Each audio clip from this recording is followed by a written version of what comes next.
The Chiffon Trenches, a Memoir, by André Leon Talley. Read by the author.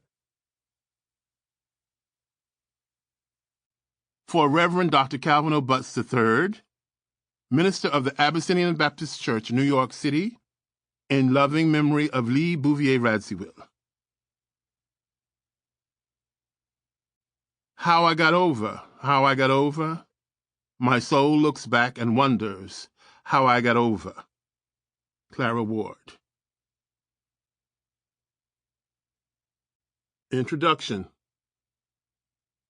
For more than 4 decades, I went through a series of voyages with Vogue magazine and its editor-in-chief, Anna Wintour, the most powerful person in fashion. I was a fixture, a force, and a fierce advocate of fashion and style. When I was an adolescent, Vogue was my inspiration. When other kids were tacking up baseball cards to their bedroom walls, mine were filled with the pages of the world's most influential fashion magazine.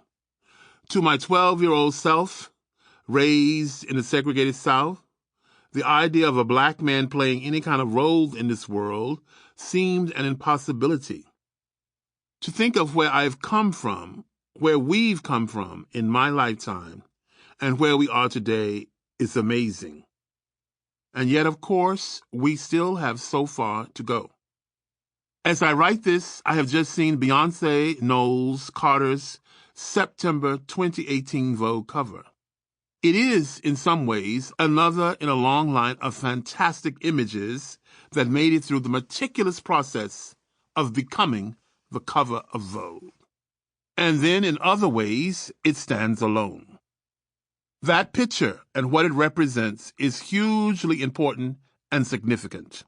When you look at this cover and you know that Anna Wintour, whose exquisite taste has defined Vogue for decades, gave Beyoncé creative control of her cover and cover story, that you start to understand its importance. And it was the September issue, the biggest issue in the yearly lineup. Beyoncé is an incredible tsunami of talent and power. She cannot be defined through the cultural standards that define Vogue. Beyoncé defines herself. When I first saw this cover, I knew it was history in the making. Chosen at Beyoncé's suggestion, photographer Tyler Mitchell, at only 23 years old, became the first black man to shoot a cover image in the 125-year history of one of the most prestigious magazines to ever exist. Beyoncé stands out on a lawn somewhere outdoors. No big, expensive studio. There is a flowing white sheet on a line, like laundry, as a backdrop. Besides the rococo fresh flower arrangement on her head, Beyoncé's dressed simply in a long Gucci dress.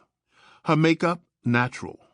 Her skin, moisturized, and her knees exposed and firmly together. No apologies or nuance or overt sexuality. That image conjures for me laundry drying in the fresh open air.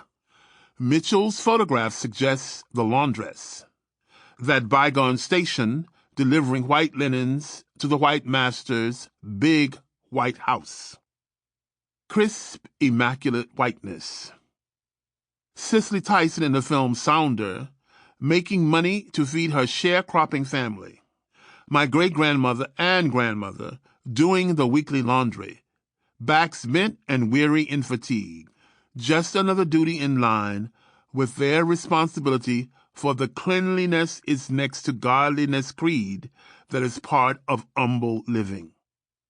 In all its elegance, the sheet symbolizes so many black women in their own confident beauty who did laundry to survive, to provide for their families, to put food on the table. I find it subtly very black, basic and black, black with style.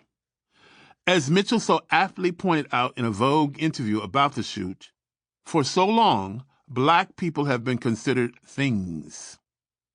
I see the influence of Carol Walker, Alice Walker, and Zora Neale Hurston, along with the unnamed armies of black mothers and maids working for whites to keep food on their tables.